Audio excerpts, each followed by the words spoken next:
Whose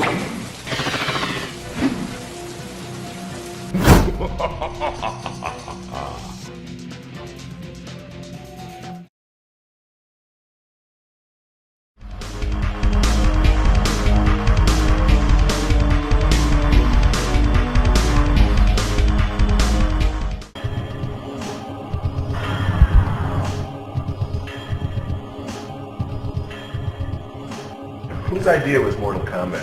The initial idea, I woke up, just wanted to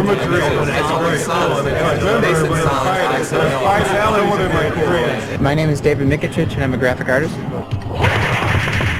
My name's Dan Ford, and I do sounds and music. And tell people. My name is Ed Boone. I'm co-designer and programmer. My name's Tony Goski, and I do backgrounds and special effects. John Vogel, backgrounds and special effects. John Tobias, and co-designer and lead artist. Steve Baran, and I'm a video artist. Our motto in Williams is always that reality is boring. Nobody wants to pay for reality. We take everything beyond reality to the point where it's, the only way to do this is through our video game. It's the perfect blending of everything. I mean, the game is fun to play. It's got good graphics, and it's got a decent backstory to it.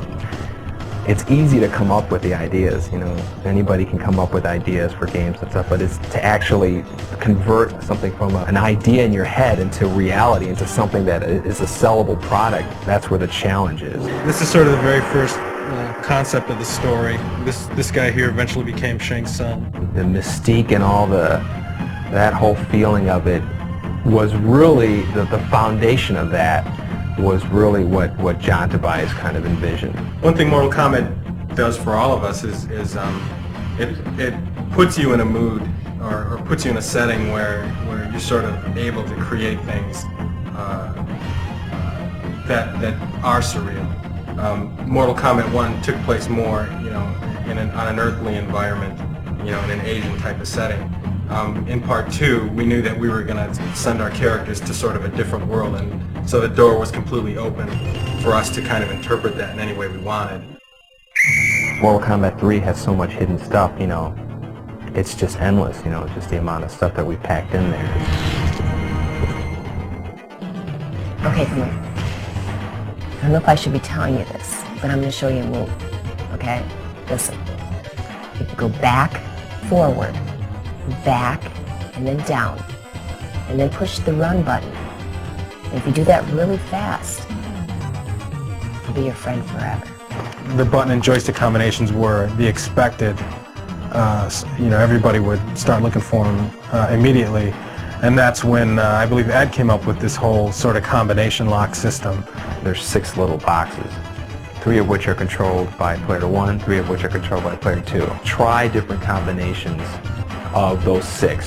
There's a million possible combinations to see what can be unlocked in the game. There's John Vogel. He did backgrounds for part 1. He did some stop motion animation stuff for part 2, and he did some backgrounds in part 3. He worked on backgrounds along with Tony Goski. Tony's probably one of the most respected artists in this department. He's probably one of the best artists in any industry, and he conceptualizes backgrounds as well. This is the Soul Chamber, and this is where the Soulnado. He never ceases to amaze us. Steve Baran worked on Mortal Kombat 3. That was the first one he worked on, and he did the character graphics with John Tobias. I like doing stuff that's actually kind of shocking. Not so much violent or anything, but just stuff that gets a reaction. Dave Mikic, he's like our resident 3D expert. He kind of got everybody up to speed on doing 3D stuff, and he can crank out anything using a 3D program faster than anybody in the world. It's important for Mortal Kombat fans. Dan shows you cool stuff every couple of days. He just comes in and you go, great, this is awesome. And he's a lot like Ed, where I just have this confidence that he's going to go away and come back with something spectacular. That's the Johnny Cage Nut Crunch, I believe. Didn't someone make a candy bar, Johnny Cage Nut Crunch bar? John Tobias and some of the other guys from the Mortal Kombat team happened to just come up to me and, you know, kind of poke on my arm and say, do you want to do a character? And I said, oh no, can I do a character? He said, yeah, I'd love to have you. People don't realize that there's a lot of work done in the actual characters and their costume. I've never asked John for a character that looks like something. He shows me something that says, what do you think of that? And I go, that's great. See, the inspiration, I think, for a lot of the characters come from all over the place. I mean, they come from movies I've seen when I was a kid. They come from books I've read. I mean, everybody gets inspiration from somewhere. I started out with NBA Jam as a cheerleader, and then I went to Revolution X as Mistress Helga, and they asked me to do Mortal Kombat. They needed a new Sonya. I said, sure, I'd love to do it. Pizza Man. When I was a character here, that sort of like funded me going to school because I wanted to be an artist like all my life. As with all the Mortal Kombat games, the characters are definitely the most interesting of any fighting game. Hey, get out of here, man. It's supposed to be Between Sector and Raiden, who would win? Sector's got it. Raiden would win. Sector's got it in the bag. Raiden would Don't win. even try to. That's it. Sector can tell me. No, get Don't your even head try. out. Don't even We're try gonna to settle this outside, man. Oh, I'm good for it now, buddy. Come on, pal. Come on. Well, let's see, a character would probably first start with me sitting down staring at a blank wall for a little while, and then after a while something will hit me and I'll just start sketching around different ideas.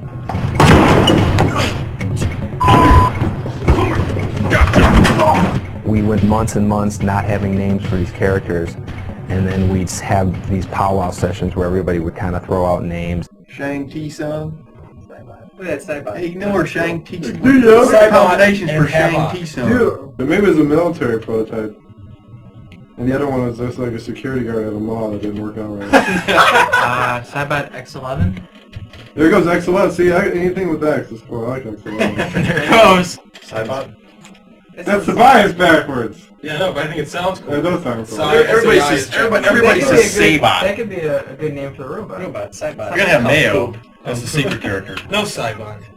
Oh man. Why? DEFCON is overused. Where? Everywhere. No. I've heard that so many times. Yeah, every time you watch war games.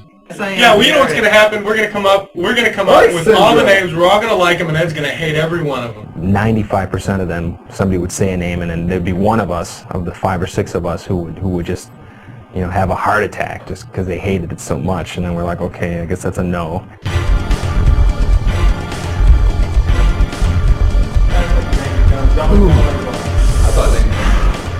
That's good. Don't show that to me. When we started filming a character, we'd get into work probably roughly around 10 o'clock, and usually the whole filming process takes, you know, all day. Oh, an average day of a 14-hour shoot. Let's see. Well, we came in and got into makeup. It didn't take too long for Sonya. She doesn't wear much. And then we have a list, a huge list of animations, kicks, punches, uppercuts, and then the special moves and stuff. And we basically go down that list, capturing every single frame of them performing these moves. Hi, Raiden. Hi, Sector. 1, 2, back.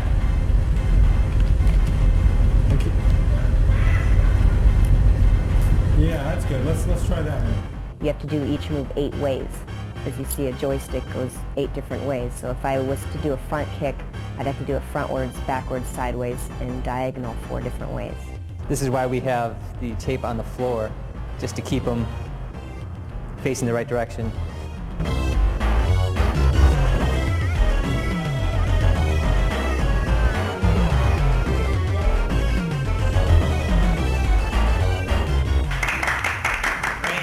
Here's the camera that takes in the signal. We run signals into our Betacam recorder, and we also run a signal here into our PC. And then on our PC here, we have one of our boards connected to that. And also, this is where we do the actual grabbing of frames to be digitized. You can kind of see our talent out there, and I'll really quickly grab some images of them. That's good, Tony.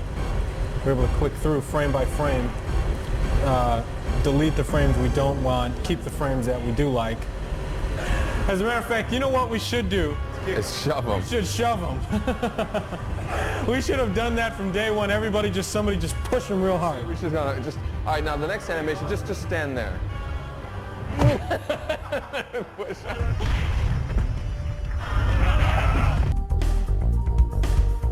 The day that we spent filming is probably, like 2% of the entire amount of time that has to be devoted into doing it. Once we get the digitized image, it's a lot like painting. And right now we're going through a process where we sort of filter the images through. We'll grab the image and Steve Baran will start and do some Photoshop on the guy, and then we'll hand him over to Tony, who does some touch-up. And then it gets passed over to me, and then I do some of this more detailed touch-up, and then I give it back to Steve, and he kind of separates the different colors and creates the different palettes, and then we give it back to Tony, and he does the final touch-up and stuff and gets it ready for the game.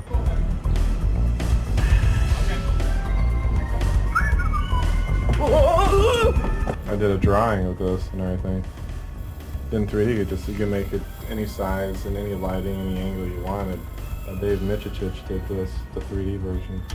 This is it's just ornamental, it's just like kind of a really neat background thing. But I was telling Ed about the story, like it's a soul cage.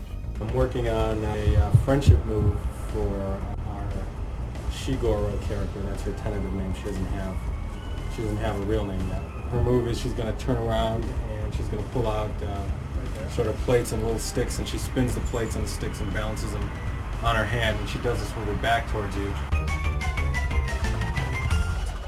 Shiva wins. Friendship. This is Shang Tsung morphing into the robot ninja, who we call Ketchup right now, because right now there's a red guy and there's a yellow guy, so we call them Ketchup and Mustard. But they will have real names later on.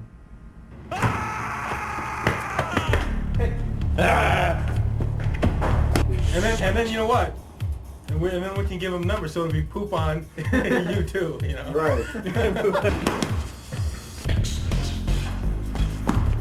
Whatever can possibly happen in the game, I have to program the game to be able to do that. As you play the game, when you first start, the computer is very dumb. It'll just stand there, it'll let you beat it up, and then as you fight the second guy, it'll get a little smarter, and then the third guy a little smarter, and it has to be progressive. It has to be something that's, a smooth increase in the difficulty, because if you play the game the first time and the computer kills you, you're not going to want to play it again. There's comfort in knowing that the other person is doing their job beyond your expectations. The good thing about working with that is you can hand them some artwork, and you can, you'll see it in the game pretty quickly. Time! You tell me time! 1 second. Well, we test the games. When it comes close to the time that the game is done, they have us come in and we just play it. We play them all day long and look for bugs. The difference between Mortal Kombat 2 and Mortal Kombat 3 is that they added a run button, and when you use the run button, it makes you aggressive towards your opponent. You're going to have to keep on using the run over and over and over to attack your opponent. What we're going to show you now is a few simple combos that'll get you started playing.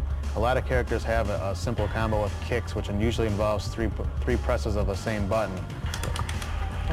Like Cyrax has, you press high kick twice and then back and high kick for the final hit. And he does 3 hits and knocks the opponent away. My favorite move would probably be Kano's chokehold. It'll be down towards low punch. One of my favorite codes is disable blocking. Each player presses block twice when the code things come up on the screen.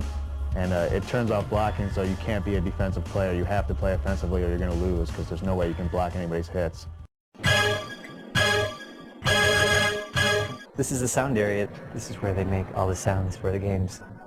You try to imagine the action of playing the game and what the music's gonna do to get you revved up. Ed gives me a videotape of just sort of scrolling through the backgrounds. I just look at that and try to get some idea about the kind of mood, the kind of setting that we're trying to represent. Now this one in particular, I was thinking, well, this reminds me of Mortal Kombat 2. It's got that very dark outworld feel that looks like Goro with this green thing in his mouth. Yes, I do know martial arts.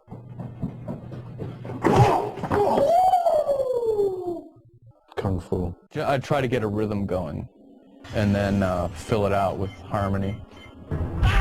Toasty! It evolved from Your Toast. That's Ed Boon, pitched down a few semitones. So, I mean, in the movie, he's Scorpion. You'll see in the credits, Ed Boon, voice of Scorpion. Feel the power of Shao Kahn. You know, Shao Kahn was played by Steve Ritchie, who is the king, as we all know him. Pinball designer. Flawless victory. Basically, everyone has a set of speech calls for attacking, you know, punching, getting hit, you know, getting hit in the face, getting hit in the body.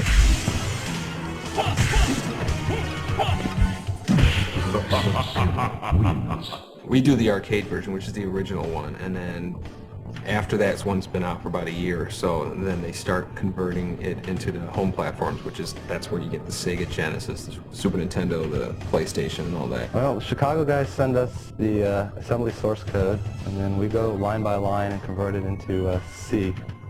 Yeah, so drop shipped us all the original artwork that they did, all the finished artwork that went into the game and their file formats, and then it's up to us to rip it out and figure out what file format would be best to use on our PlayStation and convert it down and make it work.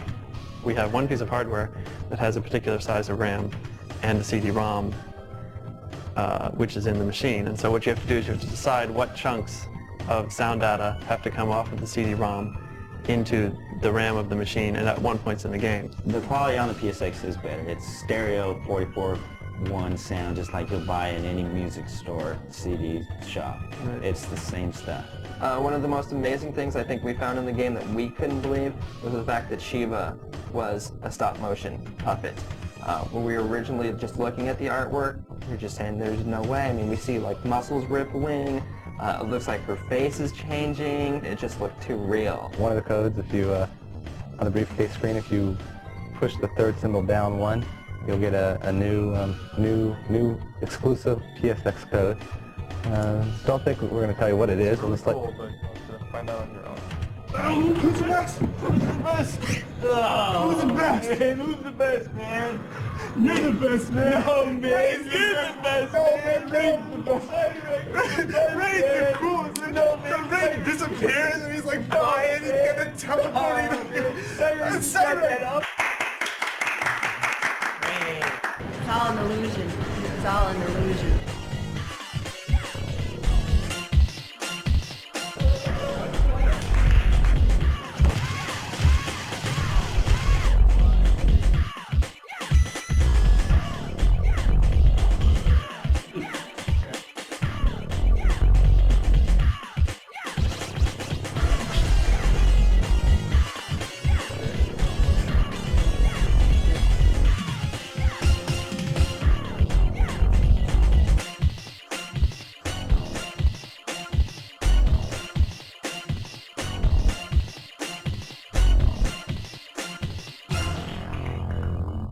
Open sesame.